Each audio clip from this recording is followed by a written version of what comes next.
ഇതേമാതിരി നമുക്ക് കുറച്ച് മീൻ കിട്ടിയിട്ടുണ്ട്. ബ്രാവോടെ ഫ്രോഗില്ല കേട്ടോ. 1 2 3 4 5 6 7 വരാല് കേട്ടോ. പിന്നെ വരാല ബ്രാവോടെ ഫ്രോഗ് കിട്ടി. ഓക്കെ, അപ്പോൾ കിട്ടിയേക്കുന്നതെന്ന് പറഞ്ഞു കഴിഞ്ഞാൽ നമ്മുടെ ഇതല്ല കൂടുതലായിട്ട് കയറിയിരിക്കുന്നത്. ഡോംബേലും പിന്നെ സിംബേലും ഡോംബേലും കയറിയിരിക്കുന്നത് കേട്ടോ. അതേമാതിരി ഇപ്പോൾ നമുക്ക് ഈ ഫ്രോഗ് എടുത്തതെന്ന് പറഞ്ഞാൽ നമ്മുടെ കമോൺ ആംഗ്ലേഴ്സിലെ ശ്രാവൺ ചേട്ടൻ്റെ ഇവിടെയാണ് കേട്ടോ. അടിപൊളി ഫ്രോഗ് എന്ന് പറഞ്ഞാൽ അടിപൊളി, നല്ല മാരക റിസൾട്ടാണ്. ഡോംബേ ഉണ്ട്, സിംബേ ഉണ്ട്. ഇത് ഒരു രക്ഷയില്ല.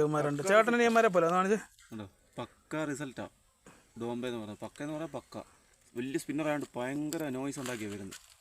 പക്ക കണ്ണും പൊട്ടിയെടുത്ത് അടിച്ചിരിക്കും ഉറപ്പാണ്. അതും സൈസുണ്ട്.